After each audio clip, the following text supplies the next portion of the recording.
lovelies, and welcome to the channel. Today we are going to have another sit down video. My name is Tola. If you're new here or you're joining us for the first time, to join the family, click on that subscribe button and don't forget to join in on the conversation in the comment section as the video progresses. So today we are touching on a rather controversial topic, which I feel is not even controversial at this point because everyone's talking about it and it is affecting more people than just those of us here in the UK. So many changes that have occurred in the UK legislation regarding immigrants and policies that are affecting new immigrants and those of us who are currently in the country.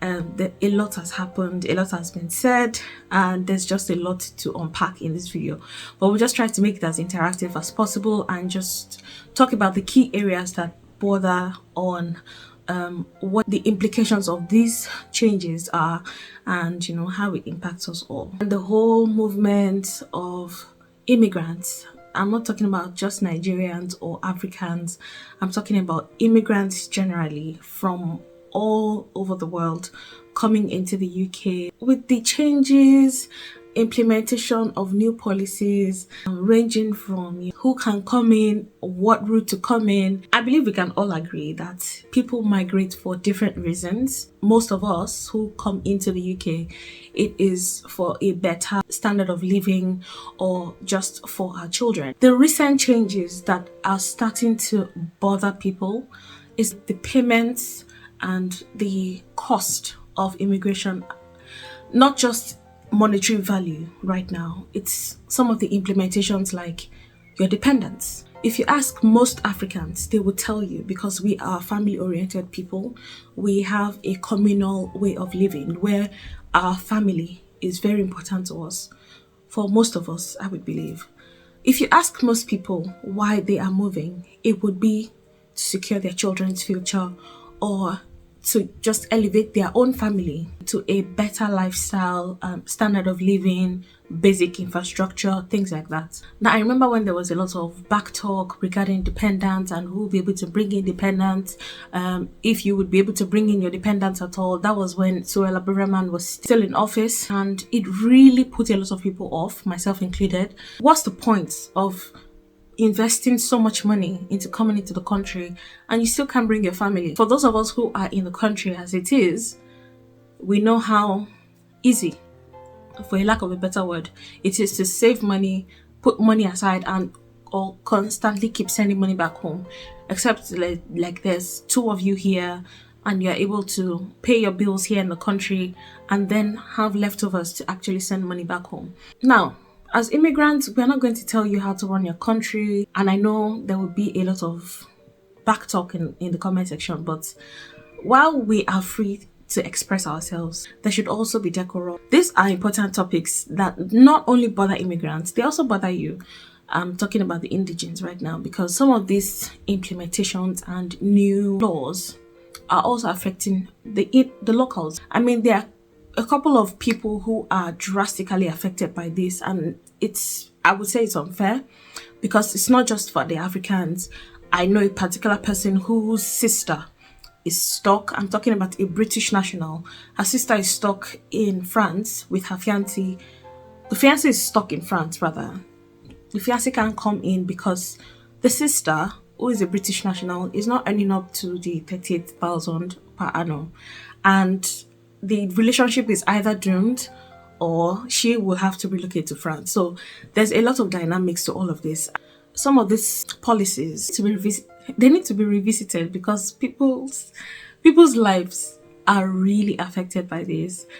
Another striking thing that has started to occur is the fact that universities are now crying out bitterly. I mean, I woke up one morning to a headline, a very striking headline of a very popular university around where I stay. This headline was saying that this university is going to have to start cutting back. I mean, laying people off because they are in deficit.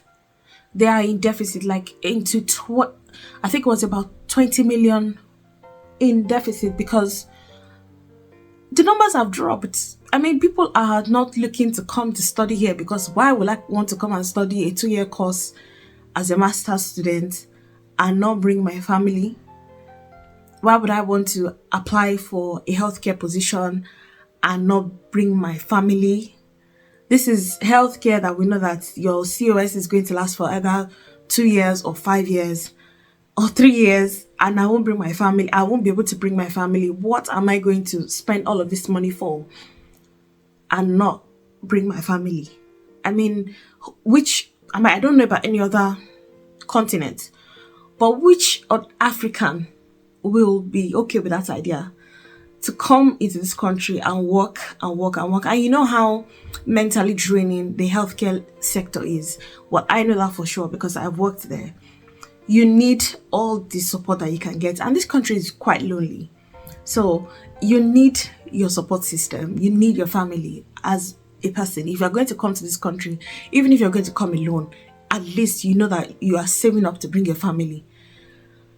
But with the new laws and everything, although I know they're going to have to make some amendments because the fight back from the public, from, the implications that this law is going to cause, I know they're definitely going to reform some of these decisions, and some of them are already starting to, have talks, and we can see all of that in the headlines. But it's affecting more people than we can count. And I know that the UK is going to feel this one, especially in the education sector. I know for a fact right now that the universities in the UK are starting to cut back on the amounts that you can pay as a deposit, and it is still not appealing to most people. As of 2021, I remember that the minimum deposit you could pay, I think, was about 5,000 once you've been accepted into the universities. That amount has been slashed by half, and people are still not biting. I mean, I knew that the amount of people applying for study will be cut, drastically slashed. I knew that the only people who might be considering coming to study will just be those without a family, or those who are willing to just come and get the certificate and then go back to their country. It's not for people who are looking to settle here indefinitely, or people who are looking to get work experience after they get their studies, because that's most of the reasons why some of us stay back. So it's not just to come and build a life here. Now, I don't mean to generalize anything, but I believe that most people just want to stay back and get the UK experience, because number one, it looks good on your CV, and you're also able to work and gain experience in an international environment. And there are also prospects, research collaborations. There are different things like that you tend to benefit from if you actually stay back and get work experience before you go back into your country or somewhere else and implement what you've learned. So it takes a little more time than just getting the degree before you have to go back. The cost of the visa application, the cost of the increments of the health surcharge is ridiculous. When we were coming in, it was around 600 and change. Right now it's 1,050, and that's just per head. So you just think of a family of 3, think of a family of 4. Some people have 3 children, a family of 5. It is a ridiculous amount. And before you know it, your 1 year of studies over, your 2 years of studies over, you have to look for a large chunk of money, because this is not money you're paying bit by bit. You're paying all this money at the time that you are going to be renewing your visa. Before you can save 5,000 in this country, let's not even sugarcoat anything. We know how it is. Before you can gather that amount of money, you have to have been working, or be working a high level job where you are able to save a lot more, or at least there's 2 of you where one person's salary is significantly substantial enough for you to cover your bills and have a little to like buy groceries and at least live comfortably while you save the other person's salary. So it's not a one-person job. I know there are singles here who are doing fine on their own, and kudos to you, honestly. My heart goes out to every single person here in the country who are able to pay their bills and still be able to send money back home. It's really not easy as one person, let alone 2 people. it's a lot really, because I don't think I can fully cover everything in this video, and I know that at the time when I will be editing this video I will probably remember a lot more points. This is just something that has been playing on in my mind, and I know that a lot of people are seriously considering their options right now. Again, for those who are going to be coming in through the healthcare sector, I believe those who will be actively looking to apply right now are those who are single or those who are not married yet, except there's a reversal in that rule, because personally I don't think there is a point to apply if you are not going to be coming in with your family, because what is the point of having to come here, work here, pay taxes, and not be able to bring your family in? Even if you have them on visits, that's like, it's really not what you would want, and it's not good for family stability. As a family-oriented person, that is my own line of thought. You can choose to disagree with that. I mean, this is just me speaking. This is my opinion. If it's the healthcare line, which is a longer time, because for study, which is the tier 2 route, it's usually a year course for your master's or 2 years, and for PhD you're looking at maybe 2-3 years, depending on how long it takes you to complete your doctorate. For healthcare workers, you are looking at 3 years or 5 years, and that is a ridiculously long time to be in this country without your family. Even if you would get to see each other, like maybe on holidays or things like that, it's really not the best thing, because from time immemorial, ever since I was a young girl, I know that I've had uncles and aunties who have come into the country. I didn't really get to see them much, but at least I knew their family. I knew close family and friends whose parents were here, and I know what you did to their family structure and all of that. It's really not the best. So this is just my own opinion. I know that the UK is definitely going to see a huge decline in their revenue, because let's face it, this whole immigration movement has benefited the UK in more ways than you can think of. The universities are going to be in serious debt as of now, because already they are going to have to lay people off just to be able to, keep things running, keep the lights on, literally. Everybody's going to feel it. Even those of us who are already in the country, before you apply for your post-work visa, if you have completed your studies, for those who are looking to get on the global talent, which is another expensive route to go on, because the global talent is roughly around 3 years or 5 years, and you're going to be paying for your health surcharge per head. I have a family of 4. I know a friend of mine who has a family of 5. You don't want thieves in the country, right? So is it with this minimum wage jobs that we're doing? So exactly where do you expect us to get this money from, UK? Because me, I'm not understanding. It's a huge amount of money for a family of 4. For myself, if we were to apply for a 5-year visa right now, we would be spending something close to £20,000. Okay, that's for a family of 4. That's for a 5-year visa.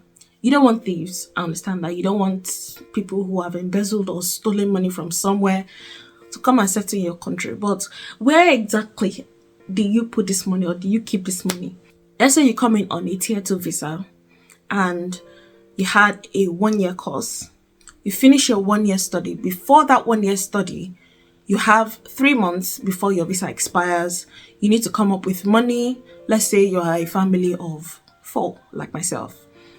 You come in, you pay health surcharge for that 1 year. After that 1 year is done, you have 3 months before your visa expires. In that time, you're supposed to either apply for a post-work visa, or you get a job that is willing to sponsor you. Right now, the laws have changed. You can't just get a job that will pay you any amount. You have to get a job that will pay you about 38,000 per year. So let's say you find that job, you get sponsored. You as the main applicant get sponsored. You will have to pay for 3 other people, say your wife and 2 children, and you're paying for the number of years that you are being sponsored for. See, you guys, it's just a lot of money. It's a ridiculous amount of money when you compare that to other parts or other countries. to apply for your ILR, which is your indefinite leave to remain. That is if they do not go ahead and implement the 80 years that are in the talks. I don't know if you guys have heard that they are now looking to increase the number of years that you can actually stay in the country before you can apply for your indefinite leave to remain. Right now, you have to be in the country for 5 years legally to be able to apply for your indefinite leave to remain. And that's not cheap. You can go and ask Melissa Oti how much she paid for a family of 5. Okay, so it's expensive. It's expensive. You are paying per head for all these things, and it is a large chunk of money. The indefinite leave to remain is not your final bus stop. You still have to apply for citizenship. So, you guys, it's a lot. It's quite expensive at the moment, but that is the way it is right now. We don't know what this year holds. Hopefully there will be some reform. So I'm just going to end with this question. So if someone were to ask you, as a family person, will you advise me to come and study in the UK in 2024? Or would you advise me to come and work, say I got sponsored into the country? Would you advise a family person? This is not a question for someone who's single, because I don't know, you could meet someone here who's also single and you guys will settle down. You can start your family here. It's quite easy. But would you advise a family oriented person or someone who's already married, either with or without children, to come into the country? Well, the only reason why I would say as a married person you can consider this is if you both apply for separate jobs and get sponsored. Like the both of you apply for jobs and you both get sponsored and you probably don't have any children.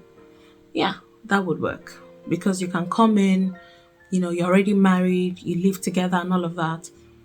Yeah, that's perfectly doable. You can come in, have your children and all of that. You renew your visas individually. People do that.